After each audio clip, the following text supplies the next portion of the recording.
बात करेंगे सिंदूरी सियासत की। सिंदूरी सियासत में आज हमारे पास दिखाने के लिए दो तस्वीरें हैं। ऑपरेशन सिंदूर की कामयाबी के बाद प्रधानमंत्री मोदी सेना के शौर्य की और आतंक के खिलाफ भारत के संकल्प की कहानी पूरे देश को सुना रहे हैं। आज प्रधानमंत्री ने पटना में रोड शो किया।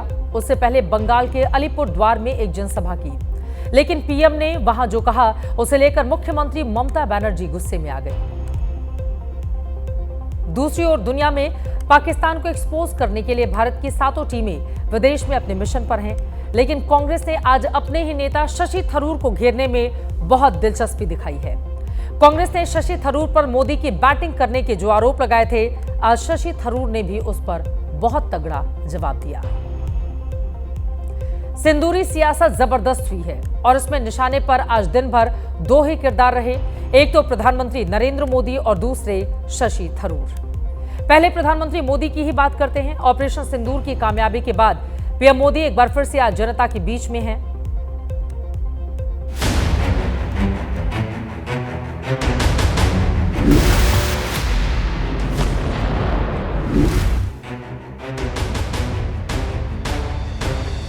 आतंकवादियों ने हमारी बहनों का सिंदूर मिटाने का दुस्साहस किया।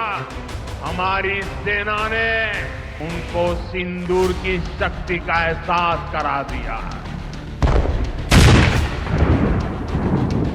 और पाकिस्तान समझ ले 3 बार घर में घुस करके मारा है। 140 करोड़ भारतीयों का ऐलान है। ऑपरेशन सिंदूर अभी खत्म नहीं हुआ है।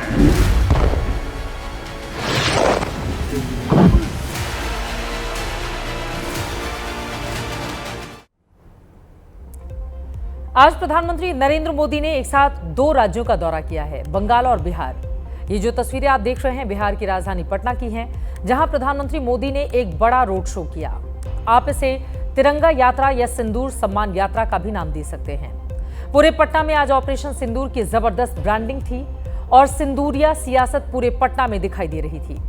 प्रधानमंत्री के रोड शो को लेकर वैसा ही उत्साह था जैसा पिछले दिनों आपने गुजरात के 3 शहरों की सिंदूर सम्मान यात्रा में देखा था। प्रधानमंत्री आज पटना में ही रुकेंगे, कल बिहार को कई परियोजनाओं की सौगात देंगे और कल ही उनकी सभा भी होगी। इसीलिए ऑपरेशन सिंदूर को लेकर बिहार से प्रधानमंत्री का कोई बयान नहीं आया है। प्रधानमंत्री का ऑपरेशन सिंदूर पर आज जो बयान सामने आया वो बंगाल से। प्रधानमंत्री का आज पश्चिम बंगाल में कार्यक्रम था, जहां उन्होंने अलीपुर द्वार में एक जनसभा को संबोधित किया। इस सभा की खासियत थी कि यहां प्रधानमंत्री ऑपरेशन सिंदूर पर तो बोले ही, लेकिन ममता सरकार भी उनके निशाने पर रही। यानी सभा में सिर्फ ऑपरेशन सिंदूर और सेना के पराक्रम पर ही बात नहीं हुई, ममता राज पर भी निशाने साधे गए। विपक्ष लगातार आरोप लगा रहा है कि मोदी सरकार ऑपरेशन सिंदूर का सियासी फायदा उठा रही है और उसे अपने फायदे में कैश करा रही है। जिस वक्त बंगाल से निकलकर पीएम बिहार पहुंच चुके थे, पटना में रोड शो कर रहे थे, उसी वक्त बंगाल की सीएम ममता बनर्जी भी सामने आई। ममता ने बंगाल में दिए भाषण को लेकर प्रधानमंत्री पर हमला बोला। ममता बनर्जी ने कहा कि जिस वक्त पूरा विपक्ष सरकार का साथ दे रहा है, 33 देशों के मिशन पर टीएमसी के सांसद और उनके भतीजे अभिषेक बनर्जी भी कदम से कदम मिलाकर चल रहे हैं। बीजेपी और प्रधानमंत्री ऐसे में भी राजनीति कर रहे हैं। इस गुस्से में ममता बनर्जी को आज कांग्रेस का भी साथ मिला। ममता बनर्जी और कांग्रेस ने क्या कहते हुए हमला बोला है, सुनिए।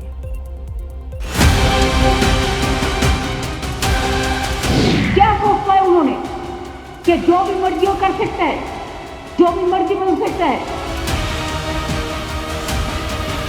उन्होंने आके बंगाल में आके बंगाल को गाली देते हैं और ऑपरेशन सिंदूर का ऑपरेशन बंगाल का करेगा। क्या हिम्मत है तो काल इलेक्शन करके करिए, हम तैयार है।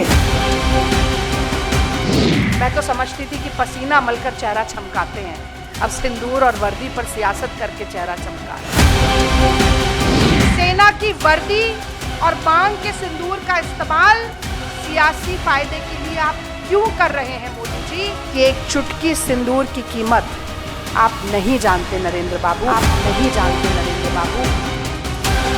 यूं रोड शो करे जा रहे हैं, ऑपरेशन सिंदूर दिखा दिखा के, अपने आप को आर्मी की वर्दी में दिखा दिखा के रोड शो कर रहे हैं। कम से कम उनके जख्मों पर मरहम तो लगाइए।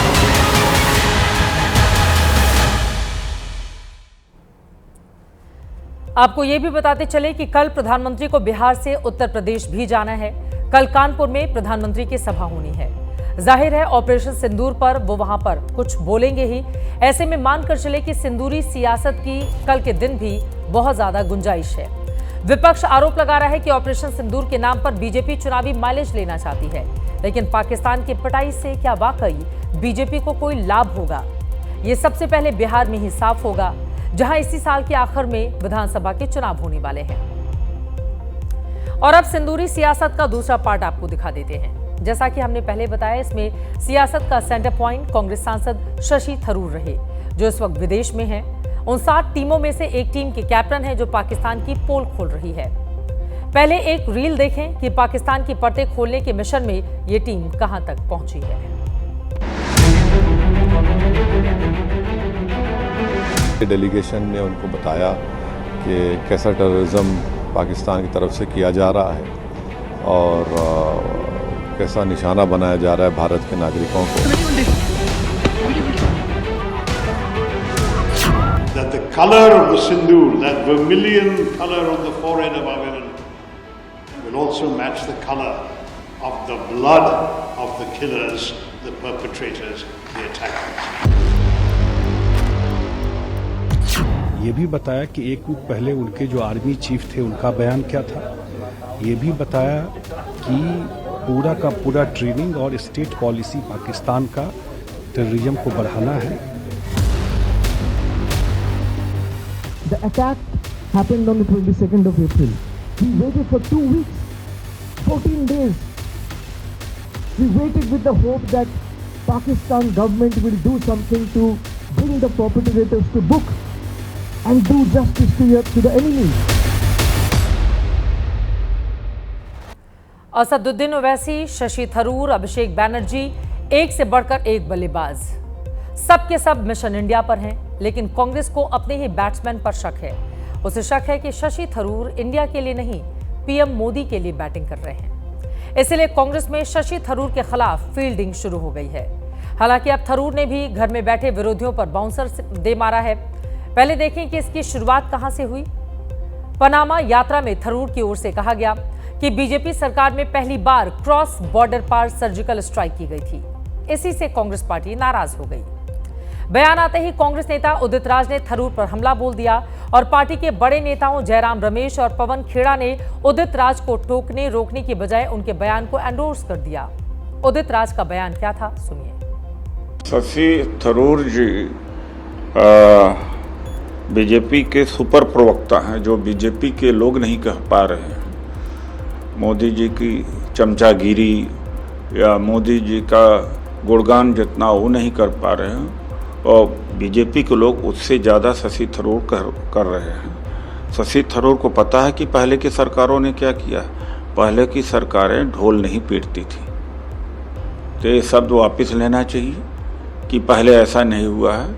पहले सर्जिकल स्ट्राइक होती थी, पता नहीं होता था। शशि थरूर ये जो पब्लिसिटी स्टंट है भारतीय जनता पार्टी का, उसके इस समय प्रवक्ता बन गए। और अब आपको दिखा देते हैं कि आज क्या हुआ। शशि थरूर पर हमला हुआ तो केंद्रीय मंत्री किरण रिजिजू उनके साइड के लिए बैटिंग पर आ गए। रिजिजू ने कांग्रेस से सवाल पूछ डाले। कांग्रेस का हाथ किसके साथ? क्या कांग्रेस पार्टी में देश के लिए बोलना मना है? हम भारतीयों को कम से कम इस महत्वपूर्ण समय में एक स्वर में बोलना चाहिए। थरूर को 7 टीमों में से एक टीम का लीडर बनाने पर कांग्रेस को भारी कष्ट था। कांग्रेस ने क्या क्या कहा था आपको पता ही है। अब आगे बढ़ते हुए आपको बता देते हैं कि अपने ही अपनों की टांग खिंचाई करने पर किस तरह से उतारू है और थरूर ने इस पर क्या कहा। थरूर ने अपनी ही पार्टी को एक बड़ा बाउंसर मारा। नाम लिए बगैर एक्स हैंडल पर थरूर ज्ञान जो सामने आया वो देखिए। भारतीय सेना की एलओसी पार की वीरता के प्रति मेरी कल्पित अज्ञानता पर फट रहे अति उत्साहियों के लिए मैं सिर्फ आतंकी हमलों के खिलाफ की जाने वाली कार्यवाहियों की बात कर रहा था, न कि पिछले युद्धों की। मैं हाल के वर्षों में हुए हमलों का जिक्र कर रहा था, जिन पर भारत की प्रतिक्रिया संयमित और सीमित रही। फिर भी मेरे बयान को अपने भले के लिए तोड़ मरोड़ कर पेश करने के लिए आलोचकों और ट्रोलों का स्वागत है। मेरे पास सच में बहुत अच्छे काम है, सच में अच्छे काम है मुझे करने के लिए। शुभ रात्रि।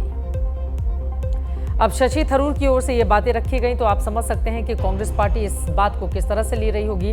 फिलहाल ये गजब है कि अपने ही पार्टी के सांसद को लेकर कांग्रेस पार्टी इस वक्त असहज नजर आ रही है।